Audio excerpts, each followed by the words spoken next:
ચાલો તો હવે ગયા લેક્ચરની અંદર આપણે ડિસ્કસ કરી ગયા હતા પ્રક્રિયાનો વેગ નિયમ એટલે કે રેટ એક્સપ્રેશન. પ્રક્રિયાના વેગને કઈ રીતે રજૂ કરવો, પ્રક્રિયા વેગને કેમ દર્શાવો એનું સમીકરણ એને કહેવાય વેગ નિયમ. વિકલિત વેગ નિયમ પણ કહી શકાય. એનું સૂત્ર આપણે જોઈ ગયા હતા -d/r/dt = k r ની કોઈ એક x ઘાત.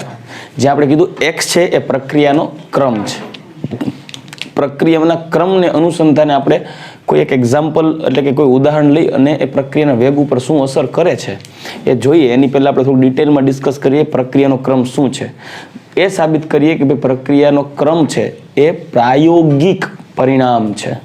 કોઈ પણ પ્રક્રિયાનો ક્રમ નક્કી કરવા માટે તમે કોઈ પણ સમીકરણ જોઈ અને જજમેન્ટ આપી શકશો નહીં. એટલે એ ઉદાહરણ દ્વારા સમજીએ, પછી પ્રક્રિયા ક્રમની વ્યાખ્યાને એવું સમજીએ. હું તમને સમજાવું જુદા જુદા ઉદાહરણ દ્વારા, પછી તમે ટેક્સ્ટ બુકમાં જે થિયરી છે આપણી એપી બુકમાં વાંચશો એટલે ઇઝીલી સમજાઈ જશે. શરૂઆતનો મુદ્દો કરીએ પ્રક્રિયા ક્રમ, ઓર્ડર ઓફ રિએક્શન. એ સમજતા પહેલા શરૂઆત કરું યોગ્ય જુદી જુદી રાસાયણિક પ્રક્રિયાઓના એક્ઝામ્પલથી અને ગુલબર્ગ અને વાઘના નિયમને ફોલો કરીને.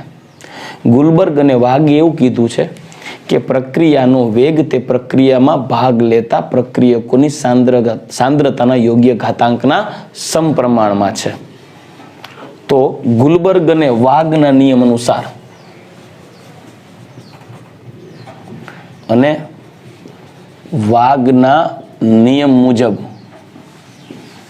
એને શું કીધું છે, પ્રક્રિયાનો વેગ તે પ્રક્રિયામાં ભાગ લેતા પ્રક્રિયકોની સાંદ્રતાના યોગ્ય ઘાતાંકના સમપ્રમાણમાં છે. તો એને અનુસાર એક પહેલા તો જનરલ પ્રક્રિયા લખું છું, B it gives CC plus small d capital D.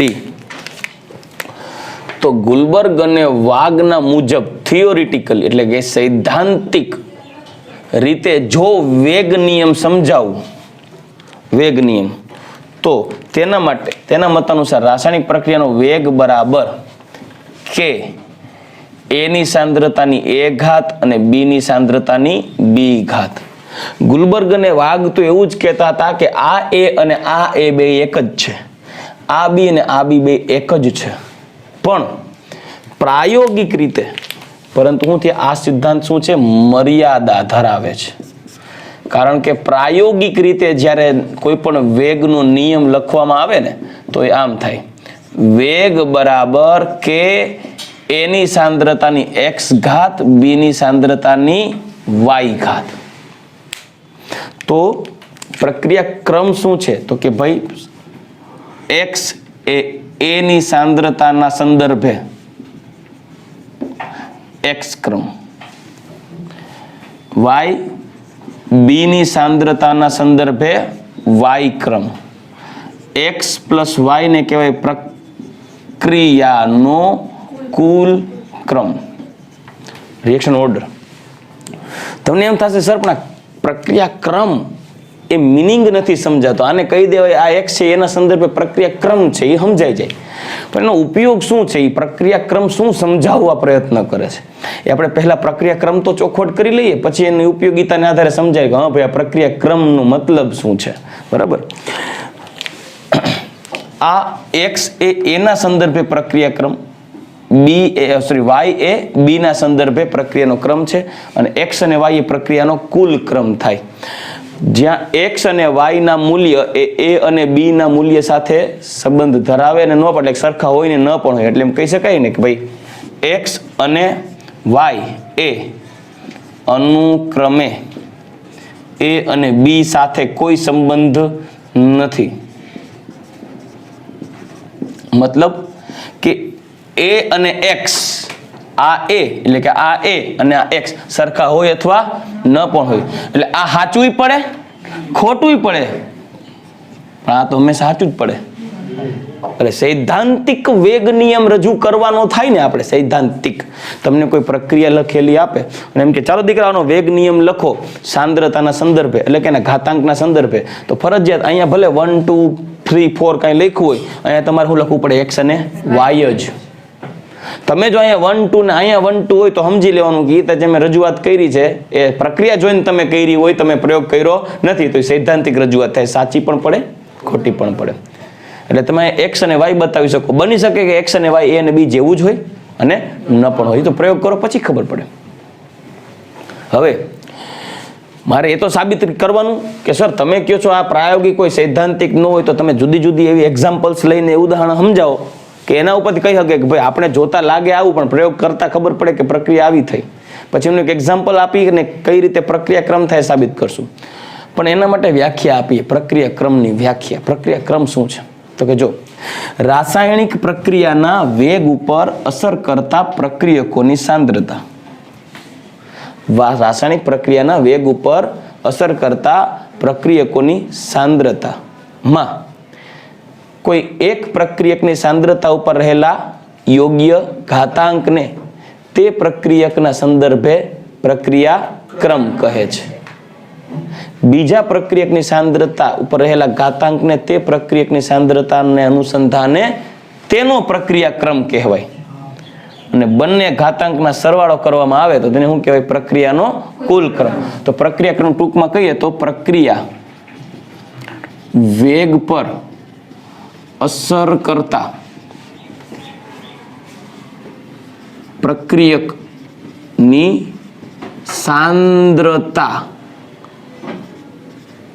સાંદ્રતાના યોગ્ય ઘાતાંક, એક્સપોનન્ટ જેને કહેવાય ઘાતાંક, ને તે પ્રક્રિયક ના અનુસંધાને પ્રક્રિયા ક્રમ કહે છે.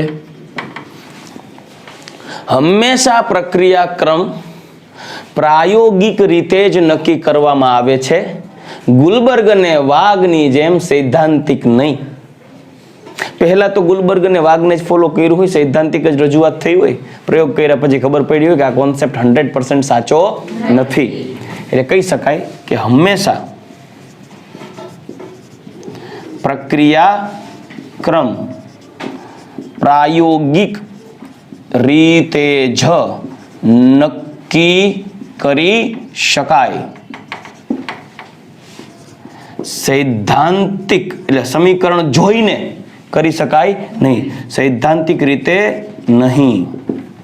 પ્રક્રિયાક્રમ પ્રયોગ કરો પછી જ ખબર પડે, પ્રાયોગિક રીતે જ નક્કી કરી શકાય.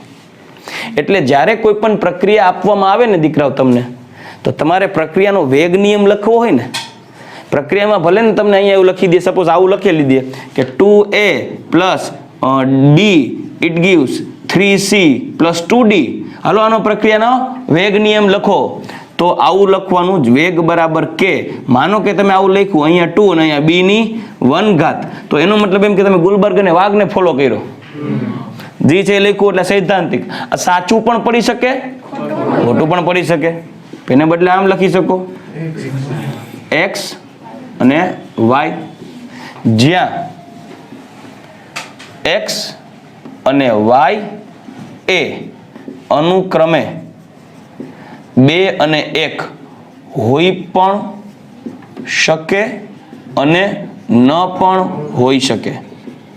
તેનો મતલબ હોઈ શકે ને ન પણ હોઈ શકે એનો મતલબ એમ કે 2 અને 1 સાથે કોઈ સંબંધ નથી. એટલે આને કાઢી નાખો, કેમ કે આ અહીંયા લખી દીધું છે મેં, તો લખવા સમજાવવા માટે અહીંયા લખ્યું છે. પછી હવે તો કઈ ભાઈ x અને y ને 2 અને 1, મતલબ x અને y 2 અને 1 ન હોય, જો 2 અને 1 જ હોય ને તો 2 અને 1 જ લખ્યો હોય ને, x અને વગર લખે. તો જ્યાં x છે ને, x એ એનો પ્રક્રિયા ક્રમ, y એ b નો પ્રક્રિયા ક્રમ. તો આ બધી વાત પ્રાયોગિક રીતે જ નક્કી થાય. મતલબ આ જોઈને તમે આવું લખી ન શકો 1 2 અને 1, એ x અને y બતાવવું પડે, જ્યાં x equal to 2 or not equal to 2, y equal to 1 or not equal to 1 હોઈ શકે. પ્રાયોગિક રીતે જ નક્કી થાય. તો સર મને કેમ ખબર પડશે? કરો પ્રયોગ. પ્રયોગમાં સાંદ્રતાઓના તફાવતો લ્યો અને એને આધારે આગળ થિયરી ભણશું ત્યારે તમે પ્રક્રિયાક્રમ નક્કી કરવા માટેની રીતો શીખી શકો. કેમ એટલે આપણે હજી તો પ્રક્રિયાક્રમ શું એ જાણવું પડે. શું એ જાણો પછી ખબર પડે કે લે આ તો પ્રાયોગિક રીતે જ થાય. પ્રાયોગિક રીતે થાય તો પછી આપણે નવો પ્રશ્ન થાય તો સર પ્રાયોગિક રીતે મારે કેમ નક્કી કરવું, મને કોઈ પ્રક્રિયા લખીને આપી દે એમ કહી દે બોલ દીકરા આનો પ્રક્રિયા ક્રમ કેટલો, તો કે સર જોઈને તો તમે કીધું ખબર નહીં પડે. લેબ પરીક્ષામાં આપણે પ્રક્રિયા માટે ક્રમ નક્કી કરવા માટે કઈ ચંબુડા લઈને તો જવાનું નથી સાથે. તો એના માટે તમને પ્રયોગોના અમુક અવલોકનો આપી દે. મેં પ્રયોગ કર્યો ત્યારે આવું જોવા મળ્યું, તો આ ડેટા છે, તો હવે એનો ઉપયોગ કરીને કહી દો પ્રક્રિયા ક્રમ કયો. એટલે પ્રયોગ કોકે કર્યો એને અવલોકનની નોંધ તમને દઈ દીધી અને એમ કહી દીધું જો આનો પ્રાયોગિક પરિણામ આ છે, તો હવે કયો આ પ્રક્રિયા ક્રમ કયો. સમજાય કે નહીં? તો એવા પ્રશ્નો આપણે સોલ્વ કરવા પડે. એટલે કરો પ્રક્રિયા પછી ખબર પડે, એમ પ્રયોગ કરો પછી. તો એનું ઉદાહરણ આપું. દાખલા તરીકે મારે સાબિતી આપવી પડશે કઈ બાબતની, કે પ્રક્રિયા ક્રમ પ્રાયોગિક રીતે જ નક્કી થઈ શકે, એની સાબિતી આપવી છે. ચલો જુદા જુદા એક્ઝામ્પલ્સ લઈએ.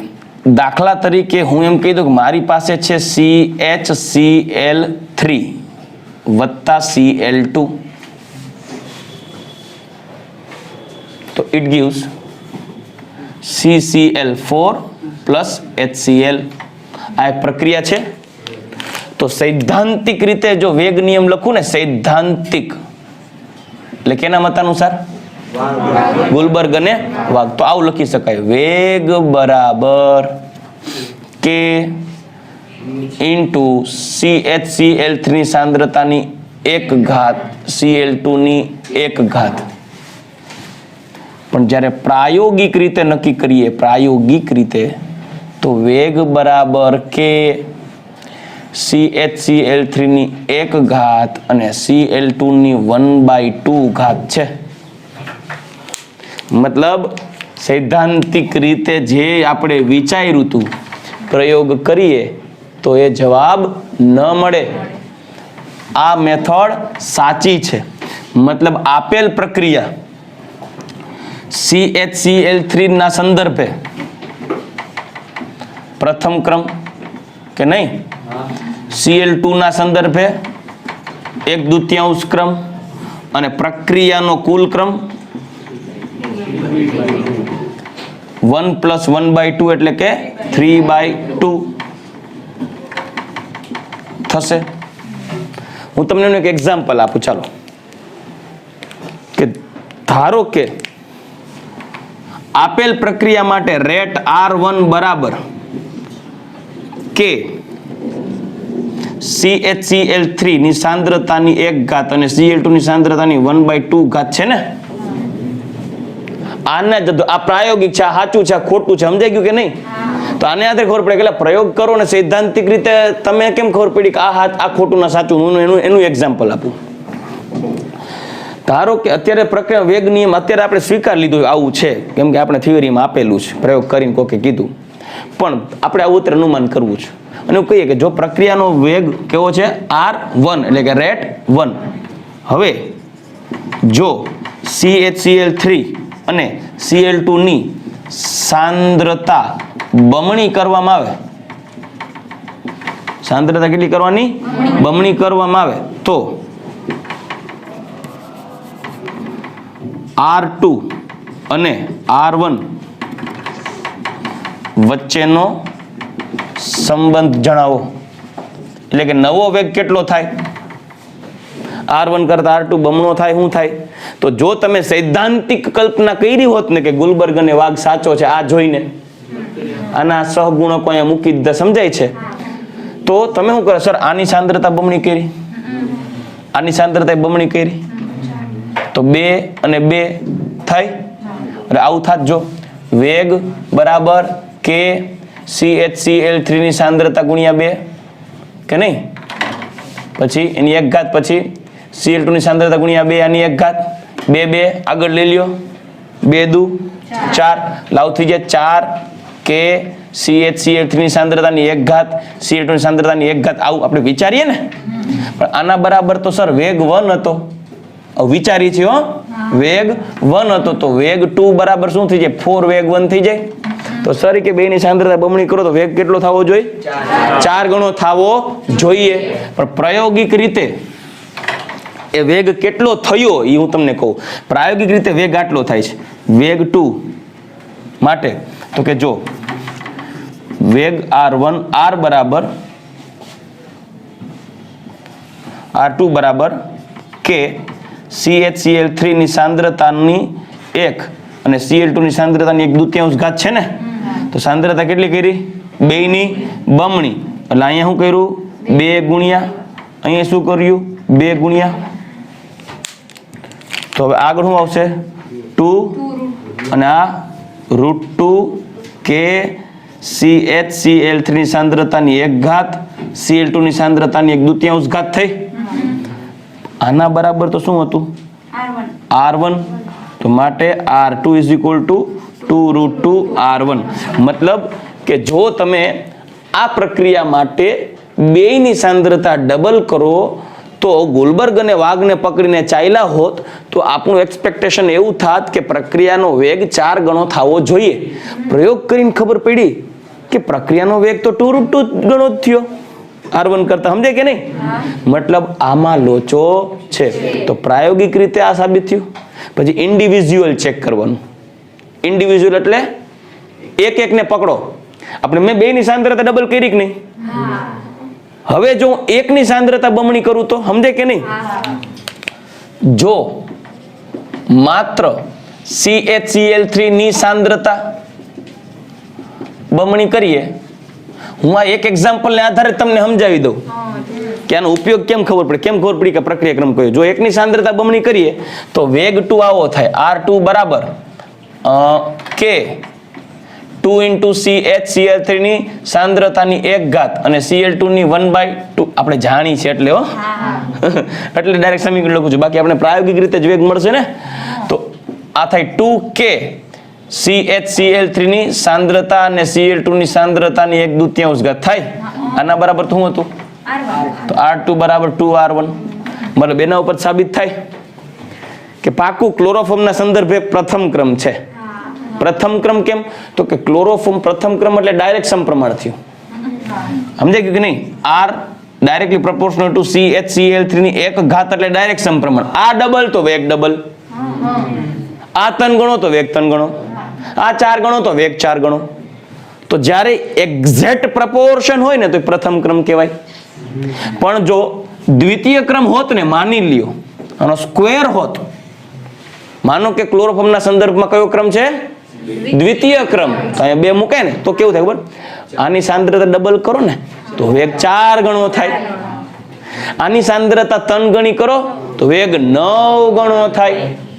આની સાંદ્રતા 4 ગણી કરો 16 ગણો થાય. તો સ્ક્વેર જેટલો વધારો થયો ને.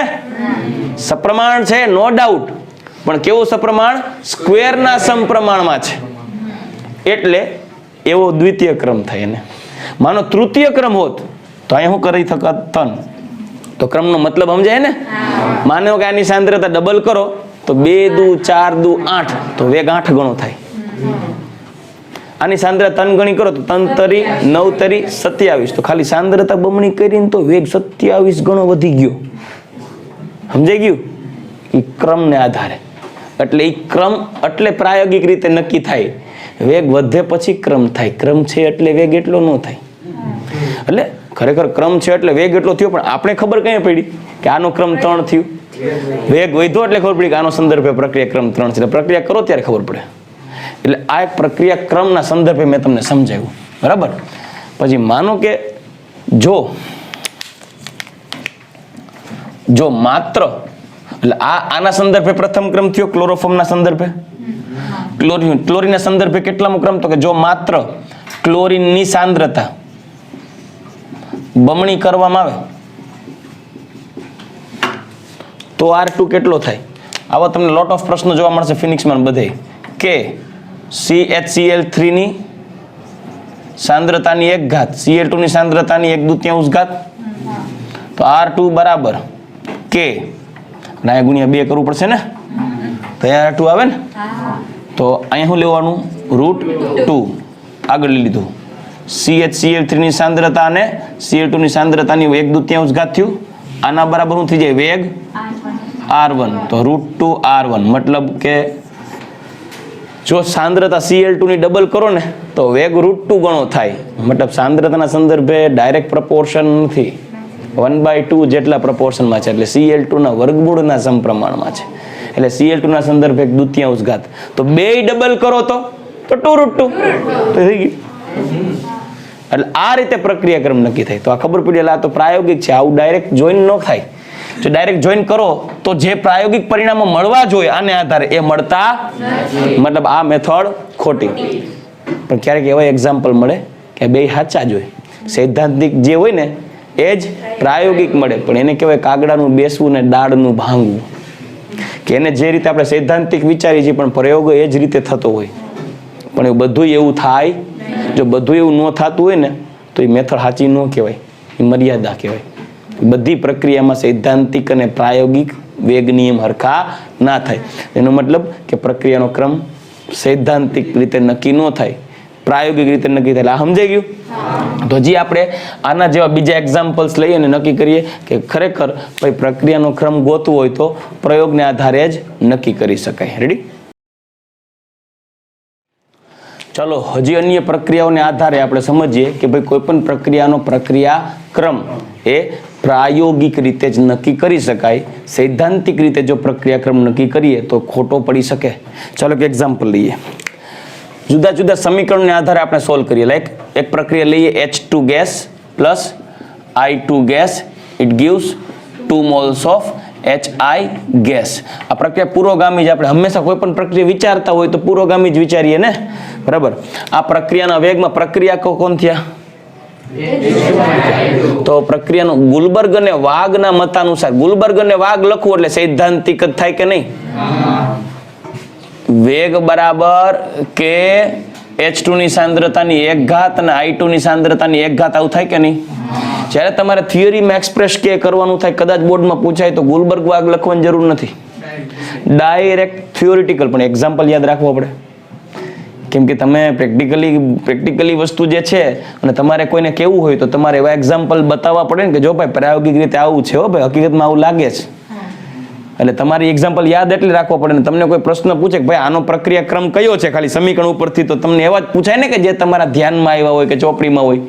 અજ્ઞાત પ્રક્રિયા પૂછી નાખે અને એમ કે આનો પ્રક્રિયા ક્રમ કયો, તો કે મને થોડી ખબર પડે, એ તો પ્રાયોગિક રીતે હોય.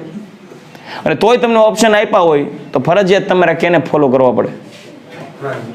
સૈદ્ધાંતિક. બીજો કોઈ રસ્તો જ નથી. પણ તમને પૂછાય એવા જ પૂછાય જે આપણી ચોપડીમાં હોય. એટલે હું તમને એવા એક્ઝામ્પલ આપું છું. ચોપડીમાં નથી એવા બેગ દઈ દઈશ. ચલો I2 અને H2 અને I2 છે. તો આ હવે જ્યારે પ્રાયોગિક પરિણામ લેવામાં આવે ને પ્રાયોગિક, તો એ વેગ બરાબર, પ્રાયોગિકને આપણે બ્લેક રેડ પેનથી જ લખીએ. વેગ બરાબર કે એ ભૂલાઈ જાય તો લાલ થઈ જાય. H2 ની સાંદ્રતાની 1 I2 ની સાંદ્રતાની 1. આ વસ્તુ સાચી છે.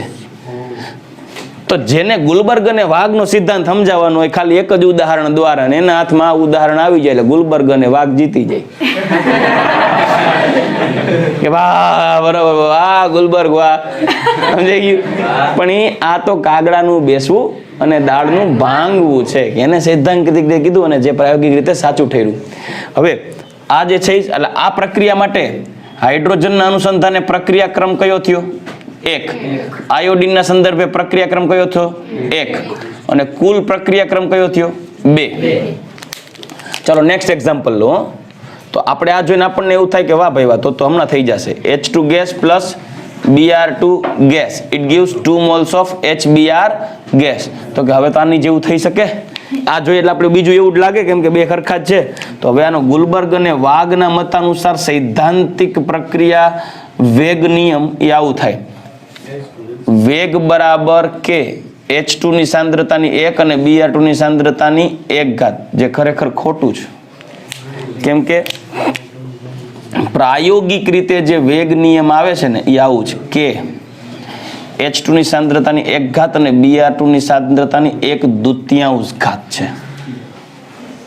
એટલે પ્રક્રિયા ક્રમ હાઇડ્રોજનના અનુસંધાને 1, Br2 ના અનુસંધાને 1/2 અને કુલ ક્રમ 3/2 છે. હજી એક મુદ્દો ઇમ્પોર્ટન્ટ, ખાસ ભૂલ ન પડવી જોઈએ. H2 ગેસ વત્તા Cl2 gas, it gives 2 moles of HCl gas. આ પ્રક્રિયા માટે આપણને ગુલબર્ગ અને વાગ જ આપણા માટે સર્વે સર્વા હોય તો આપણે ડૂબાડી દઈએ. વેગ બરાબર કે H2 ની સાંદ્રતાની 1 અને Cl2 ની સાંદ્રતાની 1 થાય ને, પણ આ ખોટું છે, આવું ન હોય.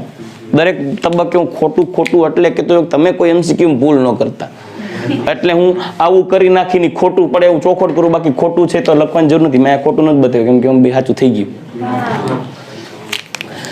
સાચી વાત છે કંઈક આવી છે, સૂર્યપ્રકાશની હાજરીમાં પ્રક્રિયા થાય. પ્રાયોગિક રીતે વેગ આવો છે કે H2 ની સાંદ્રતાની અને Cl2 ની સાંદ્રતાની 0 ઘાત. એટલે પ્રક્રિયા ક્રમ 0 છે. જોજો આ ગુલબર્ગ અને વાગો તો મરવી નાખત ને હમણાં વેગ ડબલ, બેની સાંદ્રતા ડબલ કરી નાખત તો વેગ 4 ગણો થાત. બરાબર, મજા આવે તો ડબલ હજી પાછી મારત, બરાબર, તો 8 ગણો થાત. પણ મુદ્દો એવો છે કે ખરેખર ખોટું પડે. તમે H2 ને Cl2 ની સાંદ્રતા સૂર્યપ્રકાશની હાજરીમાં પ્રક્રિયા કરો, સમવિભાજનની ઘટનામાં ગમે એટલી સાંદ્રતા લઈ લેવાની છૂટ, શૂન્ય ક્રમની છે, વેગની બદલે.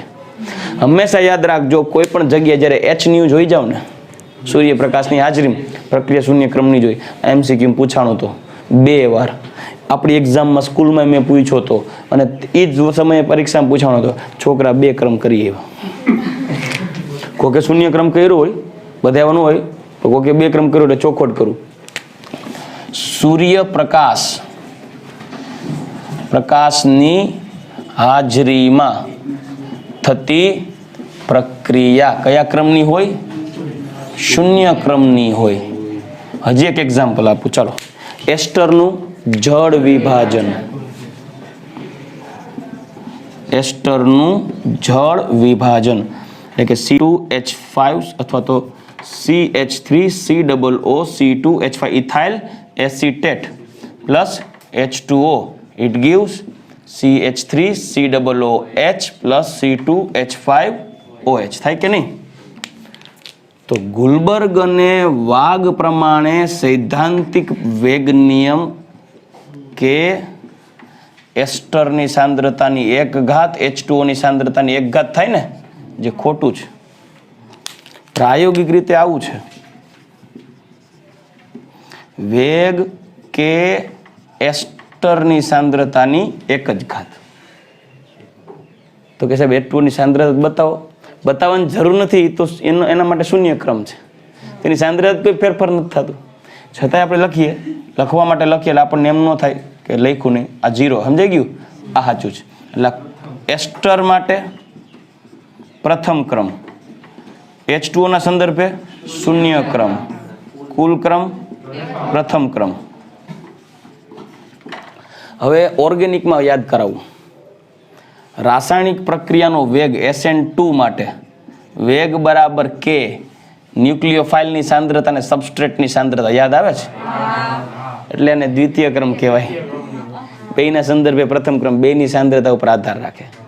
અને SN1 માં કેવું હતું કે કાર્બોકેટાઇન બનવામાં જે વાર લાગે એ લાગે, એકવાર કાર્બોકેટાઇન બની ગયો એટલે ન્યુક્લિયોફાઇલ તરત જોડાઈ જાય. યાદ આવે છે? Hello alkane. તો એના માટે SN1 માં એવું લખ્યું હતું વેગ માત્ર ને માત્ર પ્રક્રિયકની સાંદ્રતાના સમપ્રમાણમાં છે, ન્યુક્લિયોફાઇલની સાંદ્રતાના 0 ક્રમ આવે. સમજાઈ ગયું? એટલે પ્રથમ ક્રમ કીધું, એટલે SN1 ને SN2. મેં તમને ત્યારે કીધું કે આપણે એના વિશે ડિટેલમાં કેમિકલ કાઇનેટિક્સમાં ભણશું, તો જે ક્રમ અત્યારે ચાલુ છે.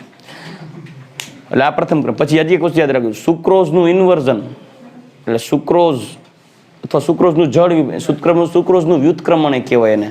બાયોલોજીમાં વ્યુત્ક્રમણનો મતલબ એટલે કે બાયોમોલિક્યુલ્સમાં વ્યુત્ક્રમણનો મતલબ એવો થાય કે સુક્રોઝ હોય ને એનું મ્યુટા રોટેશન, સુક્રોઝ હોય ને સુક્રોઝ એનું વિશિષ્ટ પરિભ્રમણ 66.5 યાદ થાય ને પોલારીમીટરમાં 66.5 જેટલી ડિગ્રી પ્લસ 66.5 ડિગ્રી જેટલું સમતલી ધ્રુવીકૃત પ્રકાશના તલનું કોણાવર્તન કરી શકે. કોણ? સુક્રોઝ. હવે એનું જલીય દ્રાવણ બનાવો ને જળ વિભાજન કરો તો એક બને ડી ગ્લુકોઝ ને ફ્રુક્ટોઝ, બરાબર, એલ ફ્રુક્ટોઝ. તો એ ગ્લુકોઝ અને ફ્રુક્ટોઝ બને ને, તો ગ્લુકોઝનું રોટેશન હોય 52.5 પ્લસ, ફ્રુક્ટોઝનું હોય -92 પ્લસ. તો અસરકારકતા -92 ની વધી જાય 52.5 કરતા, તો પરિણામી જે દ્રાવણોની -19 થઈ જાય. એટલે લીવો રોટેટરી. એટલે સુક્રોઝ જે ડેક્સ્ટ્રો રોટેટરી હતો એના જળ વિભાજનથી જે દ્રાવણ બન્યું એ લીવો રોટેટરી થઈ ગયું. એટલે હાડું સમતલી ધ્રુવભૂત પ્રકાશના તલનું જમણા તરફ કોણાવર્તન કરતા કરતા જળ વિભાજન થતા ડાબી બાજુ માંડ્યો કોણાવર્તન કરવા, એટલે આખું જેને કહેવાય ને કે ઇન્વર્ઝન થઈ ગયું, ઊંધું થઈ ગયું. એટલે સુક્રોઝને ઇન્વર્ટ સુગર કહેવાય. એટલે સુક્રોઝને ઇન્વર્ટ સુગર કહેવાય અને સુક્રોઝના જળ વિભાજનની ક્રિયાને સુક્રોઝનું ઇન્વર્ઝન કહેવાય. રેડી? એટલે ધ્યાન રાખજો, સુક્રોઝનું ઇન્વર્ઝન આટલું જ બોલે, અથવા તો જળ વિભાજન એટલે C12 H22 O11 aqueous plus H2O, it gives C6H12 O6 glucose plus C6H12 O6 fructose. થાય કે નહીં? તો આને ઇન્વર્ઝન કહેવાય, આને કહેવાય ઇન્વર્ટ સુગર. શું કરવાનું ઇન્વર્ટ સુગર કહેવાય? ખ્યાલ આવ્યો? કેમ કે આનું જળ વિભાજન કરશો તો પરંતુ પરિણામી દ્રાવણ હોય ને એ ડેક્સ્ટ્રો રોટેટરીમાંથી કેવું થઈ જાય? આ હોય પ્લસ 66.5 એટલે આ થયું ડી રોટેટરી. સમજાઈ ગયું? આ હોય પ્લસ 52.5 ડિગ્રી, આ માઇનસ 92 ડિગ્રી. સમજાઈ ગયું નહીં? તો પરિણામી જે દ્રાવણ બનશે ને એ બનશે માઇનસ 19 ડિગ્રી. એટલે આ થઈ ગયું લીવો રોટેટરી. એટલે પ્લસ માંથી થઈ ગયું માઇનસ, એટલે ઘટનાને હું કહી દીધું ઇન્વર્ઝન. આ ધ્યાન મારીએ, સુક્રોઝને સુકરવાને ઇન્વર્ટ સુગર કહેવાય એટલે કહેવાય. રેડી? ચાલો ઓકે. તો આમાં તમે જોઈ શકો છો આ બે માટે પ્રથમ ક્રમ, આ બે માટે આનો ક્રમ ને પ્રથમ, આનો ક્રમ પ્રથમ લાગે ને, પણ રિયાલિટી એવી છે કે આનો પ્રક્રિયાનો વેગ નિયમ આવો છે. પ્રક્રિયાનો વેગ હવે ડાયરેક્ટ સાચું લખું છો કે અને સુક્રોઝની સાંદ્રતાની 1 ઘાત H2O ની સાંદ્રતાની 0 ઘાત. આ સાચું જ લખું છું પ્રાયોગિક. હાલો રેડી? સૈદ્ધાંતિક વિચાર ગુલબર્ગ અને વાઘ અનુસાર તો અહીં શું લાગત? એક લાગત ને, પણ નથી. આ પ્રથમ ક્રમ છે. કયો ક્રમ છે? પ્રથમ ક્રમ છે. આ પણ હજી એક એક્ઝામ્પલ આપું. ઓઝોન O3 ના 2 મોલ માંથી 3 મોલ O2 બને કે નહીં? ગેસ. તો આપણને એવું લાગે ને કે સર આ પ્રક્રિયાનો વેગ, હવે આપણે સાચો જ લખશું હો ભાઈ, ખોટો નહીં લખવું. વારે ઘડી હવે ગુલબર્ગને બદનામ કરવો મને યોગ્ય નથી લાગતું. વેગ પ્રાયોગિક વેગ. કેવો વેગ? પ્રાયોગિક વેગ. બરાબર કે આપણને ગુલબર્ગ અને વાઘને જોતા એવું લાગે કે O3 ની સાંદ્રતાની 2 ઘાત આવવું જોઈએ ને, એવું લાગે ને. તો ખરેખર O3 ની સાંદ્રતાની 1 જ ઘાત છે અને O2 ની સાંદ્રતાની -1 ઘાત છે. O2 હા O2 ની સાંદ્રતાની બરાબર, એટલે છેદમાં આવે, છેદમાં આવે એટલે 1 ના છેદમાં O2. અથવા આમ પણ લખી શકાય કે O3 ની સાંદ્રતાની 1 ઘાત 1 ના છેદમાં O2 ની સાંદ્રતાની 1 ઘાત. મિનિંગ આવો થાય ને? એટલે સમજાઈ ગયું કે નહીં? આવું થાય. એ સર પ્રક્રિયાક્રમ માઇનસ આવે? હા માઇનસ આવે. આની સાંદ્રતા ડબલ કરશો ને તો વેગ અડધો થઈ જાય. સમજાઈ ગયું કે નહીં? નડે એ કે સર પણ આમાં તો O2 તો નીપજે તોય થાય, તોય. તો હવે આ પ્રશ્ન થાય ને, તો પ્રશ્નનું નિરાકરણ છેલ્લે મળશે. છેલ્લે યોગ્ય સમય ચેપ્ટર પતાવીશ ને ત્યારે કહી દઈશ આવું કેમ થયું. સિલેબસમાં જ કાઢી નાખ્યું છે પણ તો હું કહીશ ખરા, કેમ કે MCQ માટે કામ આવશે. એટલે પ્રક્રિયાક્રમ માઇનસમાં હોઈ શકે, ઉદાહરણ અહીંયાથી મળે. ચાલો તો હવે એના પછી તો આ એક ઘટના મેં લખી છે કે ભાઈ ઓઝોનની જે ઘટના છે એ ઓઝોનની ઘટના એટલે 2 ઓઝોનમાંથી 1 O2 બને કે O2 માંથી ઓઝોન બને. હું અત્યારે લખતો એટલે નથી, ઘડિયા યાદ રાખવું. એટલે આના એક્ઝામ્પલ અત્યારે ભૂસીશ એટલે પાછો હું તમને યાદ કરાવીશ યોગ્ય સમયે. એટલે અત્યારે કાઢી નાખું છું, પાછું હું લખાવી જ દઈશ એક સમય જ્યારે આનું સ્પેશિયલ એક્ઝામ્પલ લઈશ ત્યારે. પણ તમારા મગજમાં આ ઉદાહરણ આધાર આવવું જોઈએ કે ભાઈ પ્રક્રિયાક્રમ માઇનસ પણ હોઈ શકે. ચાલો એક એક્ઝામ્પલ એવું છે, સિમ્પલ હોય ને એક્ઝામ્પલ બતાવું. ભાઈ N2O5 ના 2 મોલનું વિઘટન કરીએ. N2O5 ના 2 મોલનું વિઘટન કરીએ એટલે વિઘટનથી નિપજ શું બનશે? તો કે ભાઈ N2O5 નું વિઘટન એટલે N2 પ્લસ N2O3 પ્લસ 5 દુ 10 એટલે અહીંયા 3 દુ 6 અને 2O2 આવું થાય બરાબર. તો N2O5 ના વિઘટનની પ્રક્રિયા એ દ્વિતીય ક્રમની લાગે કે નહીં? પણ છે પ્રથમ ક્રમની પ્રક્રિયા. કેવો ક્રમ? પ્રથમ ક્રમ. પછી બીજું હજી એક NH4NO2 NH4NO3 એમોનિયમ નાઇટ્રેટ. તો એમાંથી બને છે N2O પ્લસ 2H2O. આ કયો ક્રમ છે? પ્રથમ ક્રમ જ લાગે. પ્રથમ ક્રમ જ છે. એટલે પ્રક્રિયાનો વેગ સમીકરણ, સાચો વેગ સમીકરણ બરાબર કે NH4NO3 ની 1 ઘાત. હજી બીજું 2 moles of NO gas plus O2 gas, it gives 2 moles of NO2 gas. તો આના માટે પ્રક્રિયાનો વેગ સમીકરણ, સાચું વેગ સમીકરણ છે બધું પ્રાયોગિક બરાબર કે NO ની સાંદ્રતાની 2 ઘાત, O2 ની સાંદ્રતાની 1 ઘાત. તો આ બધા પ્રક્રિયા ક્રમ છે. N2O5 નું વિઘટન અહીંયા લખી નાખો, વળી ભૂલાઈ જાય. N2O5 નું વિઘટન વેગ બરાબર કે N2O5 ની સાંદ્રતાની 1 ઘાત. તો આ પ્રક્રિયામાં અથવા તને N2O5 નું વિઘટન કરીને NO2 બનાવો. 2NO2 4NO2 પ્લસ કેટલા થાય? 4 ને 5 10 10 ને O2 થાય ને. તો આના માટે દ્વિતીય ક્રમ લાગવો જોઈએ ને. પછી કયો? પ્રથમ ક્રમ. તો ટૂંકમાં આ બધી પ્રક્રિયાઓ જે છે એને આધારે આપણે કહી શકાય કે પ્રક્રિયાનો ક્રમ હંમેશા સૈદ્ધાંતિક ન મળે પણ પ્રાયોગિક રીતે જ પ્રક્રિયાનો ક્રમ તમને મળશે. રેડી? તો હજી આપણે આગળ વધારવાનું છે. પ્રક્રિયાના ક્રમ પ્રાયોગિક રીતે મળે તો સાબિત થઈ ગયું, પણ પ્રક્રિયાના ક્રમને આધારે પ્રક્રિયાના વેગ અચળાંકના કાંઈક એકમો બદલે. તો કુલ પ્રક્રિયાનો ક્રમ પ્રથમ ક્રમ કેને કે ખબર પડી? ઉપર જે ઘાતાંક હોય, કોઈ એક પ્રક્રિયકનો જે ઘાતાંક હોય એના સંદર્ભે પ્રક્રિયાક્રમ, બીજો પ્રક્રિયક હોય તો એના ઘાતાંક કે જે ઘાતાંક હોય એને એના સંદર્ભે પ્રક્રિયાક્રમ કહેવાય, અને ઘાતાંકોનો કુલ સરવાળો એટલે પ્રક્રિયાનો કુલ ક્રમ. એટલે હવે આપણો જે નેક્સ્ટ ટોપિક આવે છે એ છે જુદી જુદી ક્રમની પ્રક્રિયાઓ માટે પ્રક્રિયાના વેગ અચળાંકના એકમો. વેગ અચળાંકના એકમો એટલે કે પ્રથમ ક્રમ માટે કે હોય કે દ્વિતીય ક્રમ માટે કે હોય કે તૃતીય ક્રમ માટે કે હોય, દરેક માટે વેગ અચળાંક બદલે. કેમ કે વેગ અચળાંક એટલે બદલે કે તમે પ્રક્રિયા ક્રમ બદલો ને તો પ્રક્રિયકની સાંદ્રતાના ફેરફાર સાથે વેગમાં ઝાઝો ફેરફાર થઈ જાય. ફોર એક્ઝામ્પલ, પ્રથમ ક્રમની પ્રક્રિયા હોય તો પ્રક્રિયકની સાંદ્રતા ડબલ કરો ને તો વેગ બમણો થાય. પ્રક્રિયકની સાંદ્રતા દ્વિતીય ક્રમની હોય અને સાંદ્રતા બમણો કરો તો વેગ 4 ગણો થાય. તો દરેક વખતે પ્રક્રિયકની સાંદ્રતા સાથે વેગ બદલતો હોય ને ત્યારે પ્રક્રિયાનો વેગ અચળાંક બદલે. એટલે વેગ અચળાંક પ્રથમ ક્રમ, દ્વિતીય ક્રમ કે તૃતીય ક્રમ હોય ત્યારે એનો એકમ કયો એ નક્કી કરવા માટે હવે આગળ ડિસ્કસ કરીએ.